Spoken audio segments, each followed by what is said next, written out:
Welcome, everybody, to another edition of the Cover 2 podcast. I am Nick Nenad. And I'm Jared Smith. And today, guys, we have a giant show for you today. Not only do we have plenty of NFL topics to talk about, we have plenty of college football topics to talk about. We also are going to get into a little bit of the NBA because there is some weirdness going on the East Coast. Okay, big show. Jared, how are we feeling on a Wednesday afternoon / morning? Ready for another football weekend, but we got some weird NBA news to talk about too. We got a big show today, Jared. When I say that I've got opinions for today, that's an understatement, right? Because we normally, the last couple of shows, we've been talking about the NFL, and we're going back and forth, and both of our teams, Cowboys and the Cardinals, respectively, are doing great. But today, we got the number one team in college football going down this past Saturday to talk about, right? We've got two NBA players who just seem to be completely lost and not on planet Earth. And so we're going to get into that right now. And unless you've been under a rock, you probably know who that is. That's probably what I'm most excited to talk about on this podcast today. Normally, it is football coming into the show, but today, just wait until the end. We're going to save about 10, hopefully 15 minutes to talk about the NBA because we've got two athletes who, let's just say for lack of a better term, are idiots. So that's all I'm going to say right now, right? I'm going to leave it PG, but stay tuned for later on in the show. We're going to roast some NBA players. I agree, Jared, and it's going to be hard to stay PG for this show because there's a lot that pisses me off on this show. At the end of the show, that is just, I mean, it's, I almost didn't even want to talk about it on the podcast, but I didn't know if I could, right? And then the way we're going to start the show is not going to be great either. But in the middle, like I said, Jared said, number one, Alabama, they went down. There is some nutty stuff going on in Oklahoma with the quarterback situation. We got some news today about some really irrational behavior by the media and the coaching staff as well over there in Soonerland. And then we'll talk about, the big Thursday night football injury to Russell Wilson. Sunday night football, we have a new leader in the AFC. And then Monday night football, Lamar Jackson and that comeback. I have a question for Jared Smith about Lamar Jackson. But we have to start the show on a negative note. And that is, of course, the biggest news in sports. Jon Gruden resigning as the Las Vegas Raiders head coach. Guys, we know why. Derogatory language about plenty of people in emails. There are other NFL teams implicated in this as well that we will get to in this segment as well. But we want to start with Jon Gruden and the Las Vegas Raiders. Jared Smith, I will let you get first crack at this like I did with the start of the show. This happened. It happened yesterday, correct? He resigned yesterday, Tuesday, or was it Monday? Monday Night Football? It was during Monday Night Football. It was during Monday Night Football. Literally like right before halftime. The entire halftime show and beginning of the third quarter of Monday Night Football was strictly talking about Jon Gruden. Had nothing to do with the actual Ravens-Colts game. So it was during Monday Night Football. Yeah, that's why we're going to start the show with Ravens-Colts too, because we feel like a lot of you guys didn't see what happened at that game. It might have been watching Dodgers-Giants, might have been watching something else that day, and following the Gruden news. But yeah, so Jared, this happened 2 days ago. We now have a response from both Mark Davis and Mike Mayock. We have responses by team, by the team, by players on the team. They're deeply affected by this. Man, what are your thoughts on this? And again, try to keep PG if you can. It's unfortunately not surprising. Is my first thought, right? It's like, here we go again. Another person who is in the spotlight, whether it's, a celebrity, an athlete, a sports coach, an owner.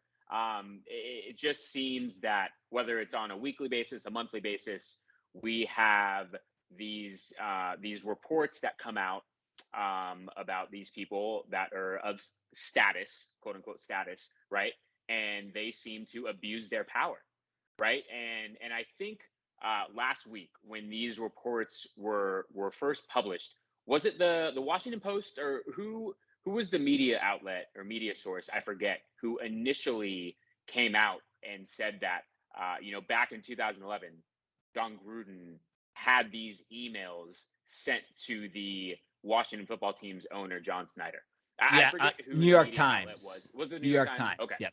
I have so many questions. It's like, who was it? Someone from the New York Times that had these emails and was sitting on them? Was it someone that leaked these emails to the New York Times? Like, I want to know whoever had these emails, obviously other than John Gruden himself, because he was the one that wrote them, right? Why did these come out now? Why did these not come out back in 2011 through 2018 when all of this was going on, right? That's my first question: is why? What made the timing right now? Because to me, the timing should have been immediately when John Gruden hit send, on his computer to send those emails off. Those were derogatory. They were racist. They were homophobic. They were sexist. He literally checked every single box that you can check as far as being a racist and a sexist and all those things that I just mentioned. And to me, when you are a leader of men, right, you are the head coach of a franchise, right? You have men and women that look up to you, that you are in charge of, right? Not only that, the Las Vegas Raiders have the first and only so far openly gay NFL player in the entire league. And all this was still going on, right? John Gruden was just still going about things as if everything was peachy, everything was Gucci, everything was good. And yet really his thinking was completely backwards, right? He was being two-faced towards everyone, towards the black athletes, towards other minority athletes, towards Carl Nassib, the only gay player in the NFL. So to me, I feel bad for everyone who has worked under John Gruden or for John Gruden and has potentially had to, deal with him in person. We have heard former players, such as Keyshawn Johnson, who works for ESPN and is on. He's come out and he said from day one, John Gruden's been a fraud. Now, Keyshawn Johnson played for John Gruden when they were in Tampa Bay in the early 2000s, and he said from day one he was a fraud, right? And he says that there are more John Grudens out there in the sports world that are just covered up at the moment. So I'm hesitant in my words. I don't know if you can tell that right now, because I really don't want to, say anything that will get us reported on YouTube or any of the outlets that we post things on. But it's frustrating. But I think the most frustrating part about this for myself, as a black person, is it's just another one. And it's not even. It's like I'm almost numb to this because this is now the new normal, right? And the last thing I'll say before I hand it off to you is, yes, John Gruden deserved to be he deserved to be fired. There were conflicting reports as to if he was able to resign. Obviously, he has a major past with the owner Davis. Obviously, Al Davis, who's now passed away, had a relationship with John Gruden as well. But the thing I will say is, it's not only John Gruden that should be fired and not have a job right now. It's the people that work for the Washington Football Organization, including the owner, John Snyder, who had a hand in this as well. And anyone else who was involved in this should be terminated and should be put in the spotlight. Because as of right now, we're all talking about John Gruden, but there's more than one person to blame here. And I'm waiting for the day and the time, literally, that those other people get put out to the spotlight and they get roasted as well. Yeah, Jared, this is not going to be one of those times where we debate on this show at all. We're going to be in complete agreement. You guys can wait for the very next segment to see us debate on stuff. Yeah, Jared, it's sad. I'm not going to say here that I expected this, to be honest. I know John Gruden's kind of a weird person to be in general. He's a weird football guy. Like, Jared, we talked about this. Vic Fangio and Harbaugh last week, right? They're both football guys. They care about football, and they're kind of weird. Is anybody think that it's weird that Jim Harbaugh has sleepovers with the recruits? I'm not saying the those type of sleepovers, right? I'm talking about he has literal sleepovers with the players, right? That's kind of weird. Nothing's going on there that is on the level of anything else, but it's weird, right? And there's some football guys that take it too far.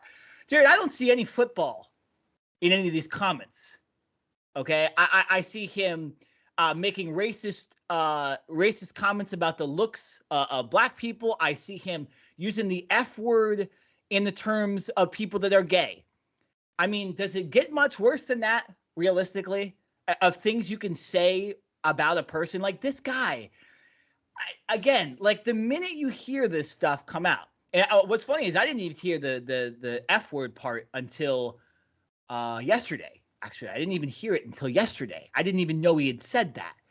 Not that that matters, but it's just like you hear him say one of these things, fired instantly. Why isn't he fired? Right, like you were talking about. But to me, I don't even think I don't care about John Gruden anymore. I almost want to just move on to talk about what the hell is going on with the like you said, the people that enabled him and the Washington Football Organization, and also the 4-letter organization that was hired, that they hired him for a while.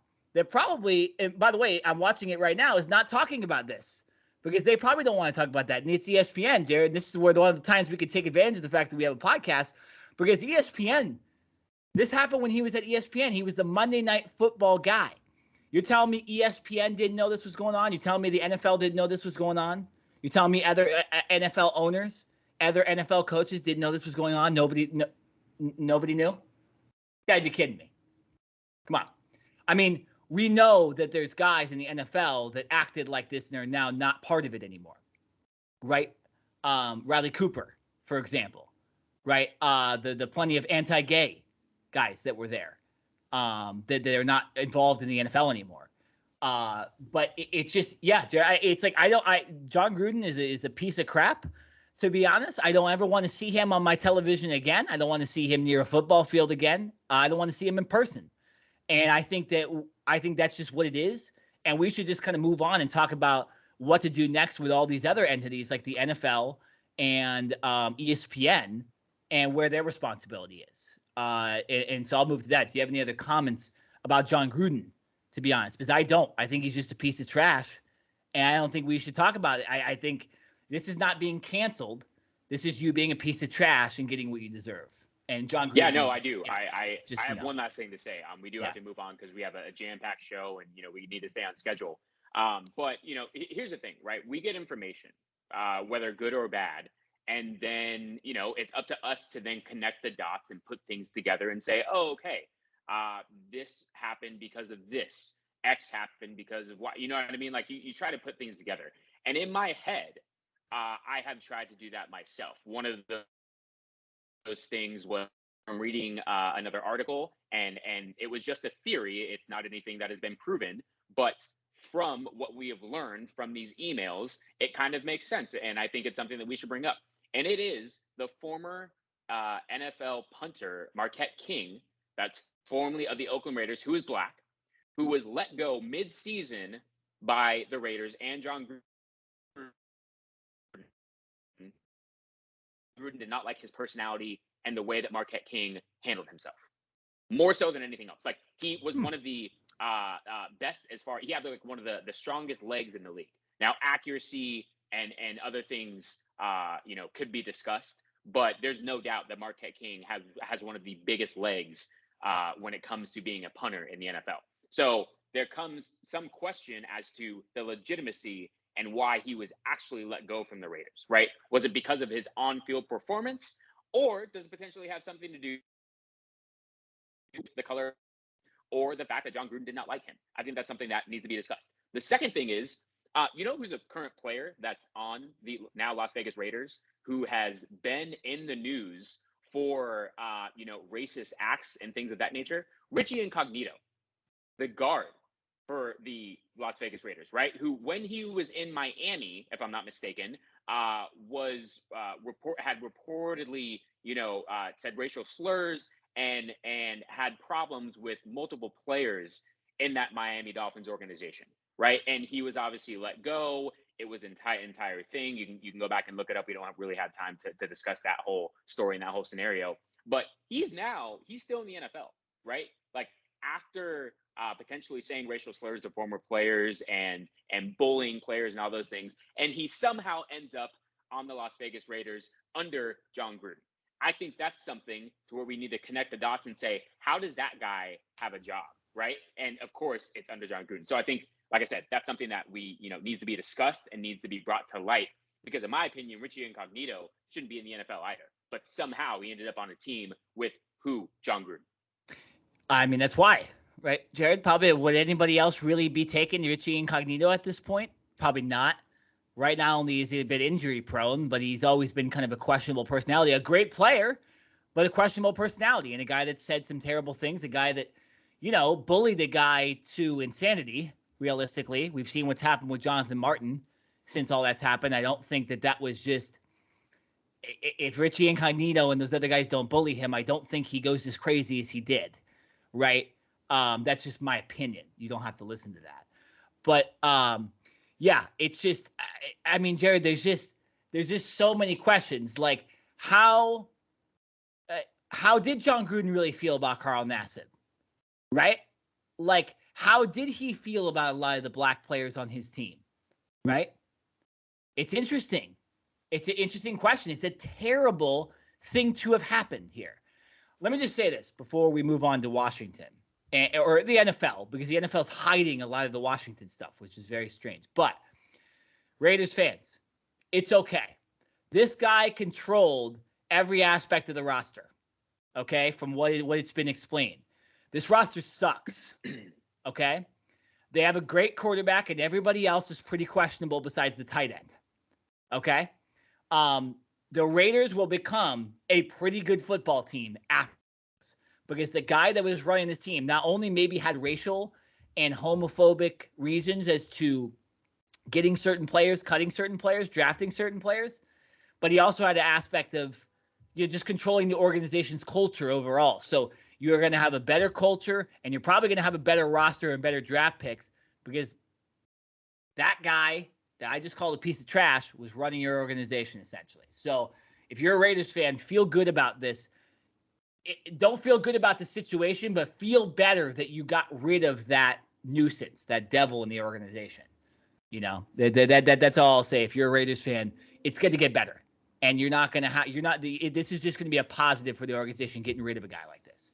Jared, let's move on to the NFL. They are hiding the Washington football teams, or the investigation they've done into the Washington football team, and the only emails they've released are John Gruden's, because they're racist and they're homophobic. But I'm pretty sure Washington is being investigated for sexual harassment, racism, homophobia. So, Jared, why is the NFL not releasing Washington stuff? What's going on? Why is Washington oddly protected in this league? It's funny you say the word protected, and I think the NFL will do anything and everything it can to protect the shield, which is the NFL, right? The NFL logo that is so well recognized, not just here in this country, but around the world. And you've heard this multiple times from people that work for the NFL, athletes, commentators, sports writers, everyone. It's about protecting the shield, right? And I think that's exactly what this is. I think there's so much more that we don't know about. I think there's so many more people who knew about this that have hidden this and covered this up for so long. And, eventually, whether it is today, tomorrow, a week, a year, 5 years from now, it will come out. It will leak, right? We hope that it's sooner rather than later, but it's very simple. The NFL will do whatever it can to protect the shield, right? Roger Goodell and these owners have so much power.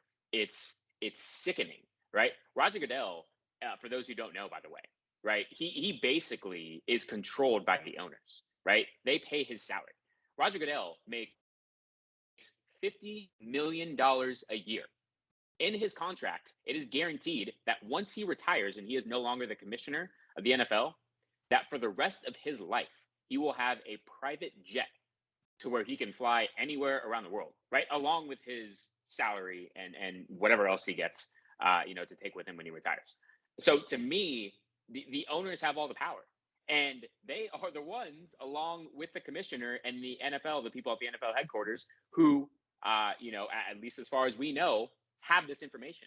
So we're expecting to get information from the people who so much want to keep it from us, right? Like, how do you get that? I don't know. So I pose the question to you. How do you get information from someone that does not want to give up information? They want to protect the shield. How do you break that shield? Well, it starts with what the NFLPA did today, and they filed a petition to get these emails released. And I think the NFLPA might be able to do something about this. You also could go a little higher. We have a government here in the United States. The government could get involved in this. And if there really is mistreatment, major mistreatment, racial, misogynistic, homophobic in the Washington football organization, that can go to the levels of the federal government as well, the state government, because the Washington football team is based in Virginia. They aren't operated by Washington, D.C. Okay, so they're in a state, and that state can do something about this as well. I think there should be district attorneys, senators, House of Representatives on this thing, because who cares about the NFL shield? Only the NFL, right? Obviously the owners, because of money, they're rich. Jared, you know where I work. I deal with a lot of these people, okay? I'm not going to say where I work, but like I deal with a lot of these people every single day I go in, okay? And I understand, but it's not okay. And so I think we need to get higher entities involved if the NFL is just purely going to be biased and try to protect themselves and not release valuable information that's hurting other people. That's my only answer, because Jared, besides that, I don't know. And if the government wants to be the government like they usually do and they don't want to do anything about it, then we're not going to get answers, and we're going to sit here and talk about it. And maybe we could just hope that Washington never is successful again, which Jared, I'm pretty sure you'd be okay with, right? Washington football team being in the NFC East. Obviously joking a little bit there, but, you know, that's the only thing we can do. So hopefully a higher power. There is actually one other way. And it's for, you know, fans and or players to go on strike. Ooh. Which I don't see happening, because I think the NFL is too popular. There are too many players in the league that, you know, obviously you have the high paid players, the guys that make millions of dollars, but then the majority of the league, there's guys that, yes, now while they make a couple $100,000, which is obviously, you know, they're not sitting here at the poverty line, right? You know, getting food stamps and everything like that, but still they rely on that paycheck more than others. I think there are too many athletes that need that paycheck that would not be willing to sit out games. But let's look at it from a fan's perspective, right? How much money comes into TV ratings, right? And you know, concession stands and buying tickets and all of those things, right? What if enough fans boycotted the NFL, and how much of that money would be lost, right? You know, at what point would the NFL say, oh crap, like we have a problem here? I think that would really be the only other way of boycotting the NFL, in a sense, from a fan's perspective or from a player's perspective, that we could actually see some type of change, because that would be, at the end of the day, affecting the owners and the commissioners' bottom line, which is they're hitting their wallets, hitting their pockets, right? Yeah. That to me is the only way that we are going to get their attention, because as of right now, yeah, John Gruden is fired. You know, we have reports of other emails and other things that you know, have not been leaked or not been made public as of yet. But I mean, are any of the owners missing any money, right? Are any of the owners' pockets any lighter? I don't think so.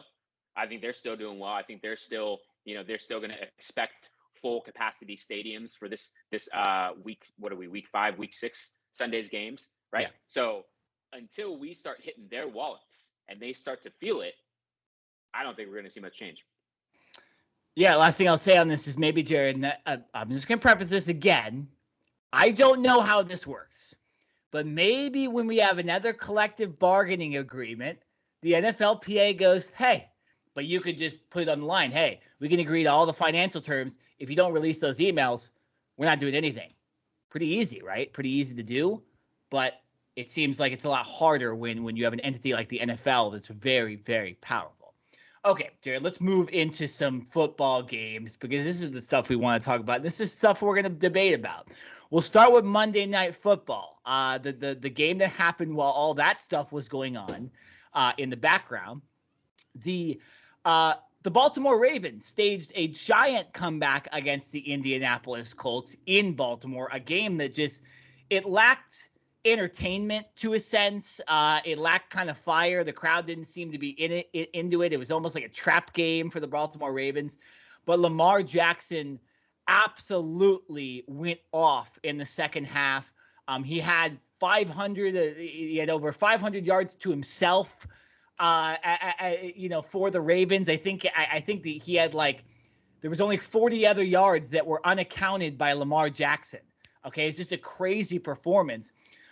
Jerry, I don't really want to talk about the Colts because we didn't predict them to be very well. I think this really hurts their chances of obviously winning the AFC South, their only legitimate claim at a playoff spot. But besides that, we don't need to talk about them. Let's talk about Lamar Jackson, okay? And this is all I'm going to pose to you, okay?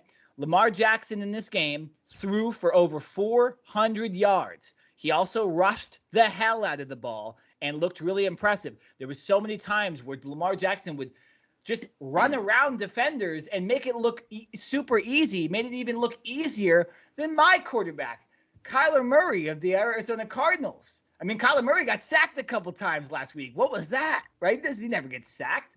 So, Jared, simple question. I can't answer this because I'm biased. I posed this question on Twitter as well, and I got a very disappointing answer, but I'll pose it to you. Who would you rather have running your organization right now? Lamar Jackson or Kyler Murray? Very similar skill set, very similar players, obviously difference in size, but who would you rather have as your QB1 to start your franchise? Well, I'm going to preface this by saying that this past weekend, I was playing against Lamar Jackson in fantasy football. And let me tell you that I was up by like 75 points or something like that. I was feeling pretty good about myself, right? Especially after the first half. I think after the first half, the Baltimore Ravens had 3 points. Lamar Jackson hadn't really done, he didn't do anything. The majority of his touchdowns and his passing yards were in the second half. So I'm feeling great.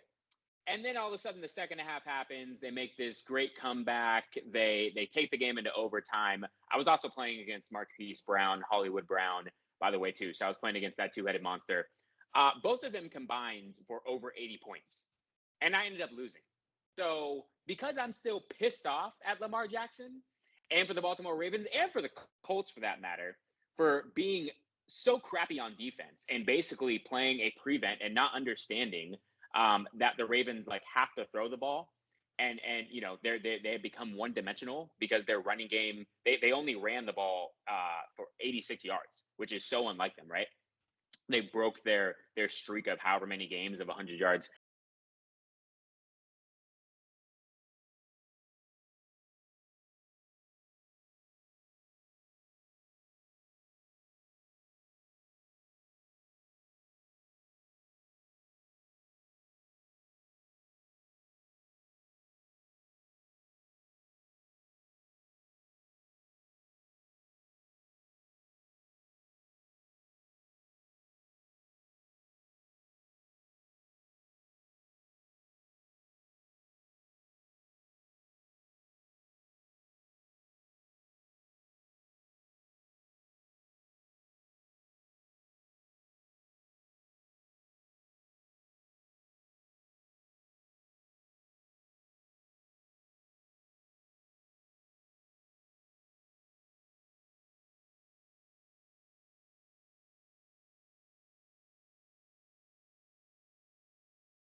right? The offensive line has been horrible for the last like 5-6 years. I mean, you can know nothing about football and watch the Seahawks play and know that year to year they should be upgrading the offensive line. They should be spending first and second round draft picks on the offensive line. They should be spending money in free agency, and they just simply don't do it, or at least not enough to significantly improve that part of the team. The Legion of Boom is gone. I think they're still like trying to hang on to that, right? They still like a certain type of corner, like a guy that's 6 foot and super long and rangy, but the guy can't tackle at all.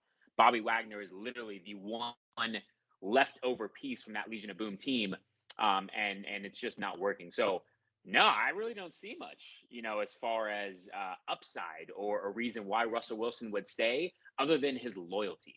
I think that is so big for him, right? His family is there. He's got stake in the soccer team that's there in Seattle. I wouldn't be surprised if he's got stake in the new Seattle Kraken, NHL hockey. You know what I mean? Like, he is so invested in Seattle that would really be the only thing that I think that could keep him there, is his loyalty to that city and to those people. But other than that, from a football standpoint, if I'm Russell Wilson, I'm getting the hell out of there, right? I'm going to most other teams that don't have an established quarterback, and I'm saying, hey man, like, who wants to pay me? Who's ready to win right now? So that's what I would do if I was him. But I really do think he's one of those few and far between loyal to the death type of guys that would stay in Seattle simply to try to make a turnaround, even if it was just him and nobody else. Yeah, no, I mean, I agree with you. I think that this is the last season you're going to see him. Here's the thing.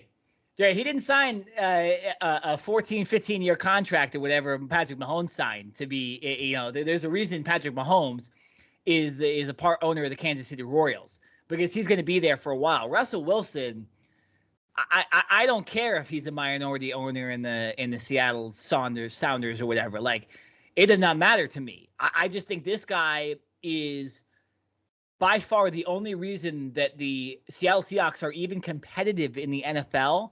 And why does he need to go through that? Why does he need to get sacked? I bet you he's like, hell yeah. It's not like I tore my ACL. I hurt my finger. It will just get better, and then my hand will be fine. Like, this guy's like, maybe I'll just sit out the rest of the season. If this team loses 5 straight games, I mean, imagine, Jared. Imagine they go like they're 2-7. Russell Wilson really coming back after 2 months? Probably not. Right? Maybe he does. I mean, if Geno Smith really is a piece of trash on this team, you might see Russell Wilson just tanked for the rest of the season, and it's Pete Carroll's last year and it's Russell Wilson's last year, and the Seattle Seahawks, much to the chagrin of me, are eliminated. And they're eliminated from playoff contention for years and years and years, and they're completely rebuilding. I just think they've mismanaged the organization. I think they've had the wrong head coach for the last 2 years, and it's coming to a head. And I think this is the last year that Russell Wilson will ever play for the green and blue and white. Well, you called it. We're keeping this receipt, because if that does come to fruition in the offseason, you can bet we're coming back to this podcast, and you can take all the glory and all the credit for that. I've been wrong a couple times on this podcast. I did say this Tom Brady was last year, like 3 years ago, and I did say that Nick Saban was done. Maybe Nick Saban's done. We'll get into that in a second. But yeah, I mean, we'll see. Receipts. All right, let's move to college football. We're in already. We got to get to college football. Jared, 2 big stories. Well, actually, really 3 big stories that happened over this weekend in college football, all dealing with the top 5 teams. That is, of course, Alabama going down to Texas A&M on the road. Insanity. Fans running on the field, girls getting clotheslined by security guards, everything you could possibly imagine going on in college football. We also have Oklahoma, major comeback, losing me hundreds of dollars, beating Texas last week. And the reason the comeback happened is not because of Spencer Rattler. It was because of Williams, their backup quarterback that came in and had the comeback. So a little quarterback controversy. And now, like I said, I have some news about what's going on in Oklahoma that we'll talk about in a second. And then also number 2 versus number 3, Penn State versus Iowa. We had a winner, but is it really a definitive winner? So, Jared, let's start with Alabama.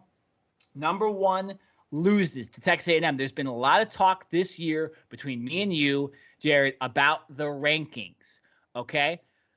Alabama currently in the AP poll. Again, this is not college football. This is not the college football playoff, but in the AP poll, they are behind the other 4 top undefeated teams at number 5. Jared, is that where they should be, or should they still be in the college football playoff at this point? They should still be in the college football playoff, right? Nick Saban, last time I checked, is still there. They still have a prolific offense. Bryce Young threw for 369 yards and 3 touchdowns, right? They ran for 153 yards. They still have Jamison Williams, who's one of the most prolific and just scary receivers in the league. Like, when you put the ball in his hands, nobody, and I mean nobody in college football can outrun this guy or catch up to him. And they also lost by 3 points, right? They didn't get blown out. It's not like they look like a shell of themselves and they had all these crazy injuries or, something like that. Yeah, Texas A&M came out and played the best game probably under Jimbo Fisher. Like, give credit where credit is due. But Alabama still only lost by 3 points. They, to me, are still up there as one of the top teams, roster-wise in all of college football. Georgia deserves to be number 1 right now, but Alabama should still be in the college football playoff because they're still one of the best teams, and they would still put one of the best games out there on tape, right? Like, if you take Alabama out and you put another team in right now, I don't think the matchup would be as good. I think it would be more of a blowout for Georgia or Iowa or whoever else is in the college football playoff. So I'm still keeping Alabama in there until I see Alabama I don't want to say lose a significant game because this was a significant game, but lose in a significant way, like lose by double digits or, have unfortunately, knock on wood, hopefully it doesn't happen. But if Bryce Young gets injured or something like that, then I can see a reason why Alabama would be out. But no, they lost by 3. I guarantee you this week's practice for Alabama was probably one of the toughest practices ever in the history of Nick Saban's tenure there. And I guarantee you his players got the message, we don't lose again. So I don't know who Alabama plays right now. Let me just see if I can pull it up. Mississippi State. Mississippi State. Yeah, Mississippi State. Y'all about to get routed. Like, it's gonna be 60-0. Minus 17. Bet Alabama. There's just certain teams you don't want to play coming off a loss. Certain coaches you don't want to piss off and just know that Nick Saban probably hasn't even gone home this week, right? He's probably literally slept in his office watching film for 23 hours, taking an hour break to maybe close his eyes. There's no way if I'm Mississippi State do I even want to play Alabama this week because, like I said, I think it could be not only just a blowout but a shutout. It's going to be bad in Mississippi State. Oh, I agree. Like I said, guys, bet the minus 17. Okay, Mississippi State is no Texas A&M. And let's just remember, guys, when you look at this loss, this is before I say something super controversial, so let me just preface it. Before you look at this loss, remember, I did call Texas A&M frauds. Okay, they are frauds as national title contenders, but they were ranked by a lot of people in the top 10, in the top 5 earlier in the season. Okay, their losses came to Arkansas. Obviously, that's a bad loss now that Arkansas has 2 losses and 1 really bad one. And they did lose to Mississippi State. Now, both of those had to do with their quarterback not being fully healthy in those games. But still, overall, you should have enough talent, like we've said, Jared, to be able to beat those type of teams. Arkansas, whatever. They're a ranked team. That's okay, right? Everybody loses to everybody. Look at Alabama, just lost Texas A&M, right? So everybody can lose. But when you lose 2, it's tough. But Texas A&M is still a solid team. Should Alabama have lost? No. And now there's questions about Alabama, and then I think we look at Georgia as clearly the top team. This, again, also was a trap game. I said this about Auburn and Georgia last week, that I thought maybe Auburn would have a chance at really having a close game against Georgia because of the big, just ridiculous win over Arkansas that was so one-sided. Maybe you slow it down against Auburn. They didn't end up doing that. Earlier in the game, it looked like that, but Georgia gets a pretty easy 34-10 win on the road at Auburn. Very, very impressive. Alabama wasn't able to do that. He faced, Jared, what was likely his most challenging former assistant, right? On the road, 100,000 people. I think even Texas A&M Stadium, they added seats, okay? Jimbo Fisher talking a whole bunch of trash before the game. It just didn't seem like Alabama was there fully, and they lose. Do I think they'll lose again? Hell no, they're not going to lose again. But do I think they're number 5? No. Alabama's number 2. Okay? Alabama in my book is still number 2. The only team that I would bet for them to lose to is Georgia. We'll get to Iowa in a second, but I think they'd beat Iowa. They surely as hell would beat Cincinnati, and oh yeah, they'd beat Oklahoma. Okay? I don't want to hear it. Okay? We get into the Ohio States, Penn States. They have one loss as well. Again, I actually think it'd be closer against those type of teams than it would even against those other 3 teams. So these rankings are all messed up. But I think Alabama's number 2, far number 2. I think Georgia, we do the rankings like I did last week. Georgia, a little bit of pile of crap, Alabama, and then trash behind them. And so, yeah, but I think as long as Georgia goes – undefeated the whole season, we'll have that SEC championship matchup anyways. So we'll find out who the better team is. But at this point, Alabama should be number 2. And I don't know, man. How the hell do you put Cincinnati ahead of them? Come on. I get Oklahoma. Oklahoma finally had a good performance from their quarterback. They're a famous organization, and Iowa is undefeated and beat number 3 or beat number 2. I get it, but come on, Jared. You can't put Cincinnati ahead of them, okay? They should. Why not? Jared, listen. Jared, they played Murray State. Played Miami of Ohio. They played Indiana. They played Temple, and they beat Notre Dame. I mean, come on, that's a pretty compelling schedule right there. I mean, I don't know if I had a vote, I might put Cincinnati at number 2. All right, that's enough. You don't believe that I'm truthful with that statement right there? No, I don't think you're truthful at all. I think you're lying on the cover. Yeah, it's a little bit. It's a little bit of BS. I mean, it makes for good conversation. Sure. I mean, that's all it does, right? It makes for great conversation. Now, let's see. I'm looking at Cincinnati's rest of their schedule right now, and they have one ranked opponent left as going into week 7, and that's at home against number 23 ranked SMU. So, Cincinnati not only needs to go undefeated to stay in the top 4 college football playoff, but I think they need to continue to blow teams out, right? Like UCF, Navy, Tulane, Tulsa, South Florida, SMU. They need to have significant wins. They can't be having close 1 touchdown wins or even 10-point wins. They need to win by 20 against these teams to show their dominance. And I think they can then stay in the top college football playoff. If they're just kind of skating by and they get to the end of the season and they're undefeated, but they're only winning by a touchdown or they're not playing complete games, then I think there's more of an argument to keep them out. But they win convincingly. I mean, it's you have no choice but to put them in. Yeah, no, Jared, I'm not disagreeing with you that they shouldn't be in the college football playoff. If they go undefeated, that'd be 13-0, and they would have beaten Notre Dame, a solid Indiana team, by 2 touchdowns. UCF, if they can beat UCF this week, that's a solid win. UCF isn't a bad team this year. And then they'll actually end their season with SMU, who's currently undefeated, right? Just like Cincinnati. Playing a similar schedule, so it's kind of funny why SMU is 23 and Cincinnati is number 3, but again, rankings, whatever.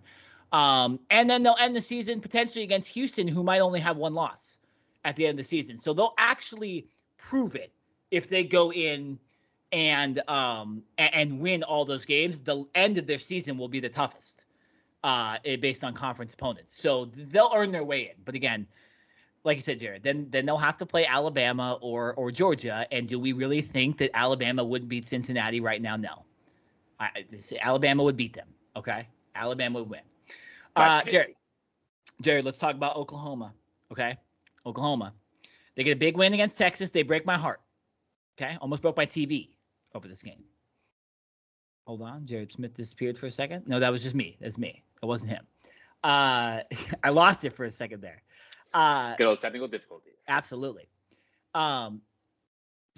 Oklahoma finally gets a big impressive win, right, Jared?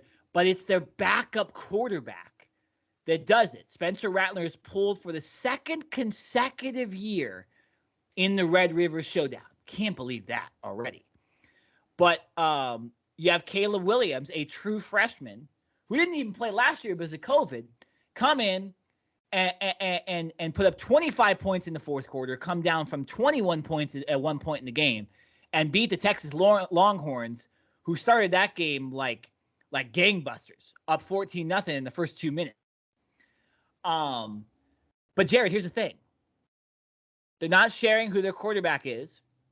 And according to the Oklahoma, the Oklahoma Daily, which is a student-run paper, as well as a local news organization, Oklahoma football canceled all media availabilities today, Wednesday.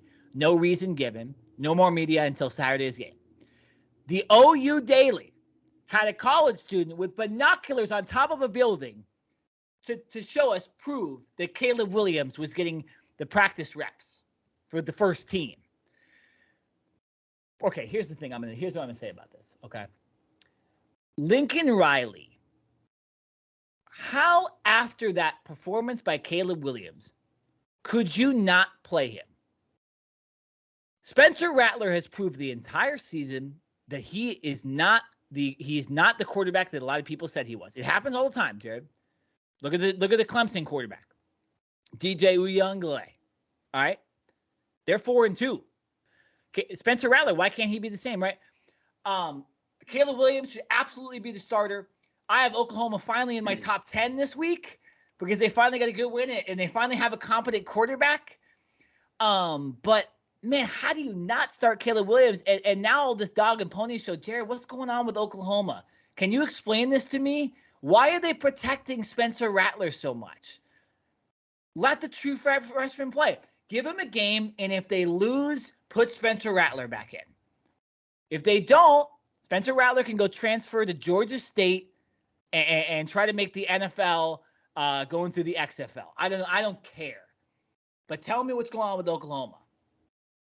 I mean, the fact that they canceled media day after this is a little alarming. Like, I can see Texas canceling their media day because they were up by so much and lost in such a crazy fashion in the Red River rivalry against their ultimate rival of all time. Like, I can see Texas literally just putting their head between their hands and being so embarrassed and disgusted that they can't even face the camera. But for Oklahoma, the way that they came back and for how good Williams looked, it's really a no-brainer. If you're Lincoln Riley, you're playing Williams until Williams proves that he is, that he's not good enough to play. Or, I don't like necessarily the two-headed quarterback. I'm not sure if they're going to have to completely change the offense because of Williams, but it damn sure looked like that offense was more explosive with Williams in it than it was with Rattler, right? At least Williams wasn't throwing into triple coverage. Now, I get it that Oklahoma is obviously a top college football program. They get 5-star receivers all day long, but Rattler was just throwing the ball recklessly. And at least Williams has some type of sense to say, all right, that guy's covered, that guy's covered, that guy's covered. I'm going to run with the ball and use my athletic ability to try to gain yards. Rattler's just I'm just going to chuck the ball 80 yards and see what happens. So to me, it's a no-brainer. You're putting Williams in and you're letting him roll. And I think this team can be better, at least from an offensive standpoint. Now, defensively, that's a whole other issue. Lincoln Riley, I get it. You're an offensive guru. You've had Kyler Murray. You've had Baker Mayfield. You've had Jalen Hurts. You've had all these quarterbacks come through your program, and they're all now in the NFL and doing well and making millions of dollars and all that stuff. But the fact that he cannot get a defensive coordinator to come to the University of Oklahoma and make that defense even average to me is pathetic. It's mind-boggling. I don't understand it. Are you just getting these first-time defensive coordinators that don't really know defense? I really have no answer for why this team cannot be more complete. Because once again, and I've said this before about my Cowboys, I've said this about a lot of other teams, this Oklahoma defense doesn't have to be great. They don't need to be an Alabama defense. They don't need to be a Georgia defense. Just be freaking mediocre. They can't even do that. They're about as bad as the Chiefs defense. Steve Spagnuolo, his brother or something, must be the defensive coordinator for the Oklahoma Sooners. Because they must be sharing the same crappy playbook because they're playing just as bad. I don't understand right now. So while all the focus is on the quarterback position and who's going to start, we both agree it should be Williams. I think we really need to look at this defense and say, why is this defense giving up so many points? Why is Oklahoma trailing in these games that they shouldn't be trailing to? Now, Texas is a good team, and Steve Sarkisian has proven that he's got this team headed in the right direction. But I want to lean more on this defense and say, what the hell is going on, man? This isn't Tulane. This isn't Georgia State. This is the University of Oklahoma.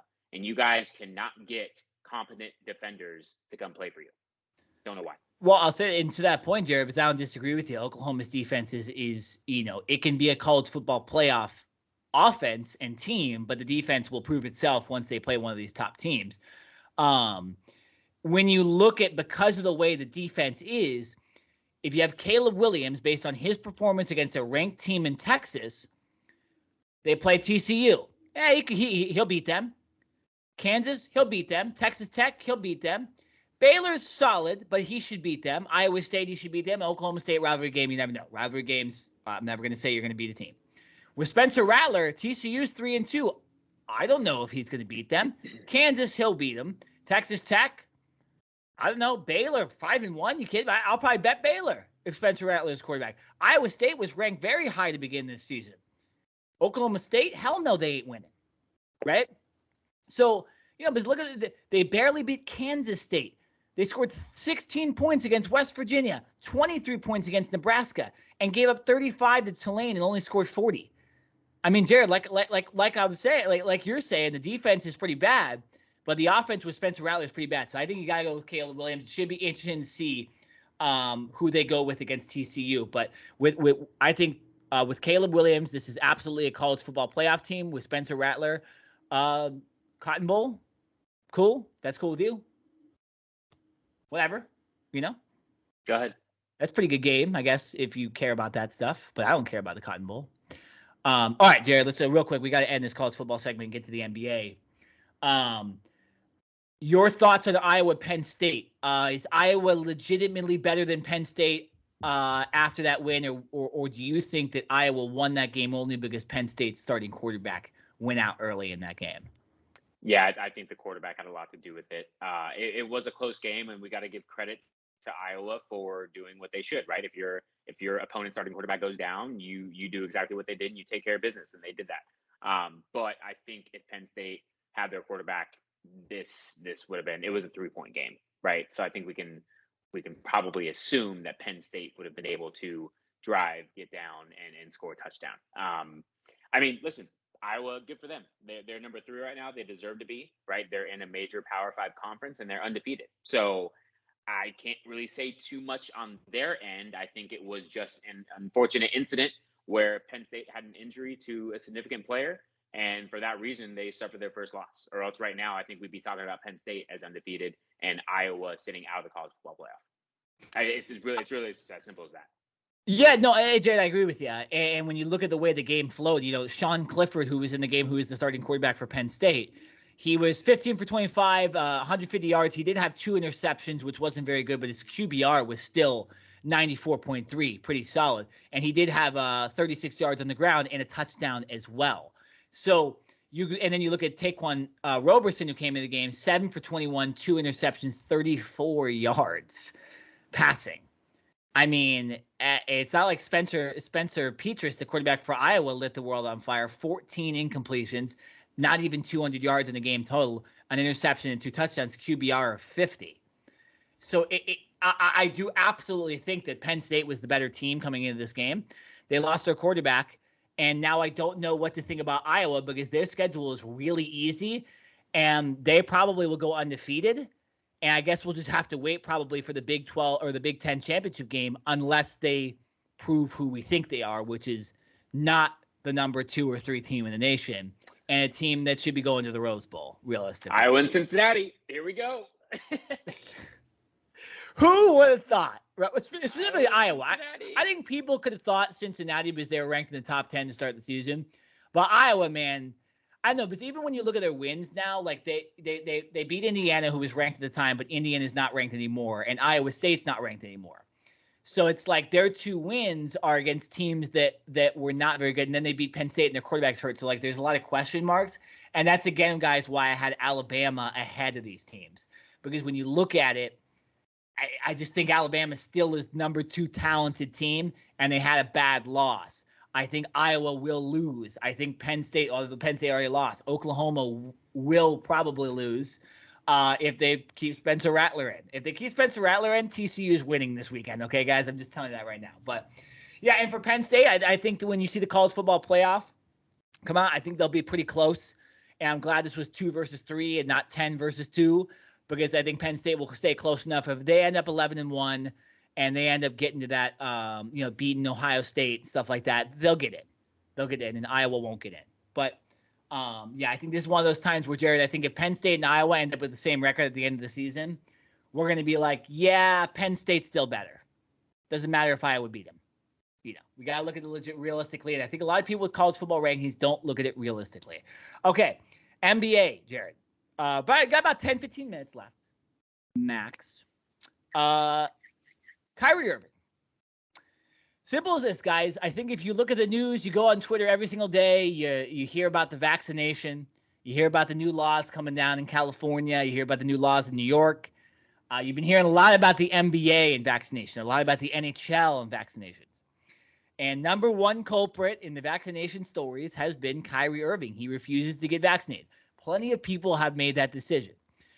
But not plenty of people that are the second best player, or maybe third best, but an absolute superstar on an NBA team that's an NBA contender in the state of New York. You don't hear that a lot about guys. There's only about 13, 14 of them, right, Jared, that you could even be talking about in Brooklyn. Jared, your thoughts. You wanted to put this on this podcast today, so I really want to hear what you have to say. Kyrie Irving refuses to get vaccinated, and the team has now said that he will not play for them and he will not practice for them unless he gets vaccinated. Your thoughts? Yeah, right off the bat, head coach Steve Nash said today in his press conference that he called it a difficult but sound decision. And, there's most instances where I side with players on a lot of these things, but this is probably one of the few times where I have to side with Brooklyn, with the organization, with the team, right? And it's really nothing against Kyrie Irving, because he is a human being and he has a choice of whether he wants to get vaccinated or not, whether he wants to put something in his own body or not. And so I can't necessarily sit here and fault him for that. But what he is doing is he knows the rules and the regulations that the NBA, the company that he works for, has set forth. Yeah. Therefore, if he wants to play and work and collect a paycheck, he then, has to kind of get behind this 8 ball, or I'm sorry, I'm phrasing it the wrong way. He has to, take a deeper dive and say, okay, I'm not getting this vaccination. Because I think we've had some reports come out as to, is Kyrie Irving really an anti-vaxxer? What's the real reason that Kyrie Irving is not getting vaccinated? And I think from, listening to the likes of like Stephen A. Smith, listening to Woj, listening to guys that, are supposedly talking to people within that Brooklyn Nets organization, it's not that Kyrie is an anti-vaxxer. It's that he is trying to be a voice for those that are not being heard, for those people to where it has been more difficult for them to get vaccinated, in poverty areas, in areas where it is not easily accessible to not only just get vaccinated, but just get basic health rights. So from that standpoint, I see and I understand where Kyrie Irving is coming from. Like, I think Kyrie Irving has a great heart, right? I think he's coming from a good place. I think he wants to, help and do as much as he can for the greater good. Problem is, that's now affecting his work. Yeah. And potentially is going to be affecting his money. Because if he doesn't show up for the Brooklyn Nets under contract, the Brooklyn Nets legally can fine him, right? And cut his paycheck and suspend him and, basically do whatever they want to do to get him to come back. And so I think this is an interesting situation, because it's not like Kyrie Irving is like, I'm not coming back to play for this team. I want to trade. I'm being bullheaded. I think he's his head is in the right place. It's just he also has to be able to look out for himself, right? Like you can't be the savior for everyone. Yeah. Right. You have a major platform. You are a multimillionaire. You have the necessities and ways of doing things for others that most people don't, which is fantastic. And I love the work that he does in the communities and trying to uplift other people. That is amazing. Nothing against him there. But he also signed on the dotted line, signed that contract with the Brooklyn Nets, right? Saying that he was going to be there to do his job, to be there for his teammates, for the organization, and for Brooklyn. Yeah. And as of right now, he's not upholding that contract that he chose to sign.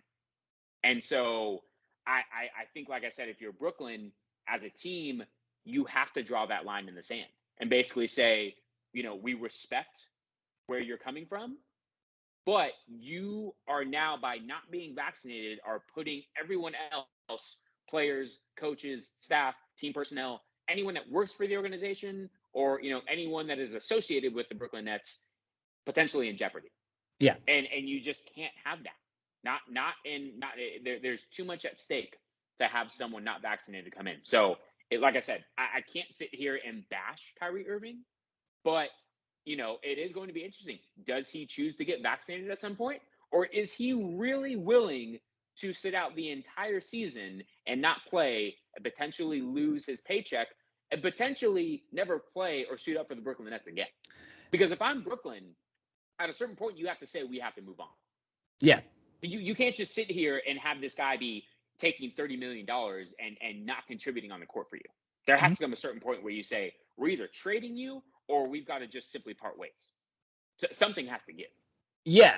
I think there's a lot of layers to this situation that are unfortunate. It's unfortunate. Well, here's the thing. If you're Kyrie Irving, it's unfortunate that the state you play in decided to just require that everyone has to have a vaccination, right?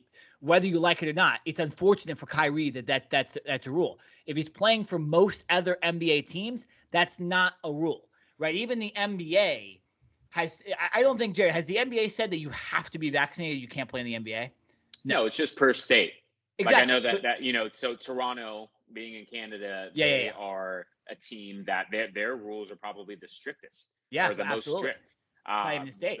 The Golden State Warriors, they're also, Andrew Wiggins just got vaccinated as of last week, or else he would not have been able to play in home games. And I believe here in LA with LA County, it has somewhat affected the Lakers and the Clippers, even though Staples Center and that arena, I don't believe is operating under the fact that where they're asking or they're forcing players they are. to. Are they? I don't know about players, but like I've seen statements from the Lakers, Clippers, and Kings over the last week stating that, yes, if you do come to one of your games, you're welcome back, but you have to show proof of vaccination or get a test. I'm going to a concert in Los Angeles in a week, and they're requiring vaccination cards or a test like 2 days. Yeah. So if the concert venue that holds 2,000 people is doing it, Staples Center is doing it too. I don't know about the players, but I would assume it's the same thing. And here's the thing. Kyrie, there's two things about Kyrie. One thing about Kyrie.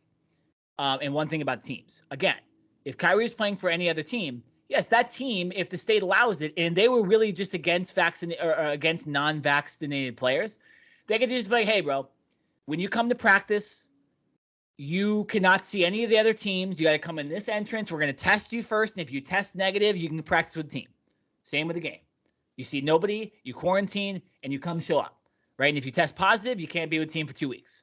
Simple as that. Right? That's how everybody else was doing it last year. That's still how the MLB is doing it. That's how the NFL is doing it right now. That's fine, right? But you play for an organization that can't do that because their state's rules, okay? And the Brooklyn Nets are handcuffed, and they're paying you $40 million to do so. So you can't do that, and either you have to get vaccinated or you can't play with this team. And for Kyrie, there's two things I want to say about him and this thing he's doing. One, It would mean a lot more if you hadn't said stupid stuff in the past and done dumb things in the past that have hurt your team. The flat earth stuff. Okay? That's dumb. If you believe that, you got to stop believing that. Okay? And he took a break in the middle of the year for, I know there was things going on in society, but you can't just quit on your team and just disappear and not talk to anybody. So this is the third time in like the last 2-3 years that this guy has not been a team player. And by the way, Kyrie, how about you get vaccinated since you can afford it, and you give some of that $40 million to the people that can't get vaccinated? Is that so hard for you to do?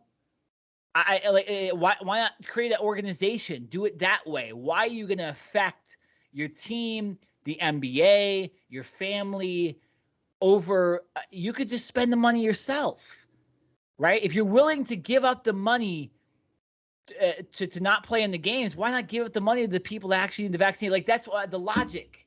His logic over the years hasn't made a lot of sense. Again, I don't understand how this guy's part of the NBA PA. This guy has some of the worst logic in the NBA ever at times, and he's still leading. I don't know, Jared. So there's a lot of layers to it. I don't even know if I have an opinion. I just know, I got vaccinated because there's a lot of things I want to do in my life that were going to be hindered. Okay? I have a good immune system. I knew I wasn't going to get too sick, so I did it. Kyrie, I'm sure you're an NBA player. You're going to be fine, right? I'm sure you're going to be fine. And there's a lot of other ways that you can spend that money that you're going to lose to help the cause than hurt the cause. So I think there's a lot more positives in getting the vaccination than negatives. And I get being a voice of the voiceless, but I think you're hurting a lot of things more than you're helping here. And you could help with the same things that you're willing to give up. It doesn't make sense to me logically.